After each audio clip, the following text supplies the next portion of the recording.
काल मोहम्मद पैगंबरची जयंती होती. अनेक ठिकाणी तुमचे व्हिडिओ व्हायरल झाले किंवा फ्लेक्स लावण्यात आले. काय सांगाल आपण? नाही, मला तर आश्चर्य वाटतं. मला कालपासून दोनदा फोनही आला या गोष्टीचा की हे काय होतंय काय. एक गोष्ट मला हा पडतो की मी कोणी काय केलंय हे मला माहिती नाही. जर एखाद्या विशिष्ट समाजाने माझे बोर्ड लावले असतील किंवा काय, तर त्याचं उत्तर त्यांनी देणं बंधनकारक आहे. लोकसभेच्या या पूर्ण प्रक्रियेमध्ये एका विशिष्ट समाजाने मला नाकारलं. तेव्हा त्यांना कोणी विचारायला गेलं नाही की तुम्ही का नाकारलं. तेव्हा मलाही कोणी विचारायला आलं नाही की तुम्हाला का नाकारलं गेलं.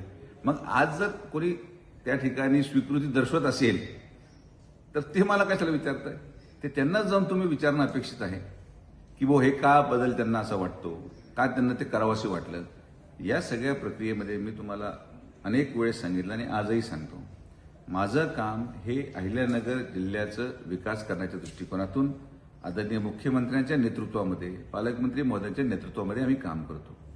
विकासासाठी आम्ही कटिबद्ध आहोत आणि विकासाला चालना देण्यासाठी आम्ही सगळेजण, महायुतीचे घटक असतील, सर्वजण एकत्रितपणे पुढे जाणार आहोत.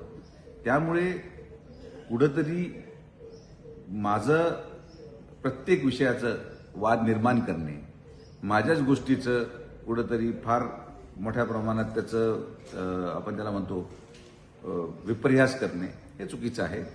मी कुठल्याही प्रक्रियेशी माझा संबंध नाही. मी जेव्हा नाकारलो गेलो त्याचंही मला दुःख झालं नाही आणि आज जर मला कोणी स्वीकारत असेल तर त्याचाही मला काय आनंद नाही. मी अहिल्यानगर जिल्ह्याच्या जनतेसाठी काम करतो. आज जरी माझा पराभव झाला लोकसभेमध्ये तरी सुद्धा माननीय मुख्यमंत्र्यांच्या नेतृत्वामध्ये, महायुती सरकारच्या नेतृत्वामध्ये, पालकमंत्र्यांच्या नेतृत्वामध्ये आपण अहिल्यानगरचे पाणी प्रश्न, साकळी योजना, कुकडीचं नूतनीकरण, डेंबेमाणी डोब बोगदा असे असंख्य प्रश्न जे 40-40 वर्ष प्रलंबित राहिले होते ते पण आपण मार्गी लावले. तर काम मार्गी लावण्यासाठी कुठल्याही पदाची आवश्यकता नाही.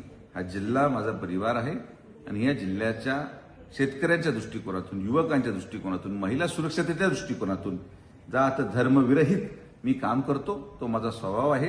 त्यामुळं कोणाला मी आवडतो किंवा कोणाला मी अगोदर आवडत नव्हतो, कोण आता माझा मित्र झाला, कोण माझा शत्रू होता, मला याच्याशी काही घेणं नाही. मी राजकारण त्या दृष्टिकोनातून करतच नाही.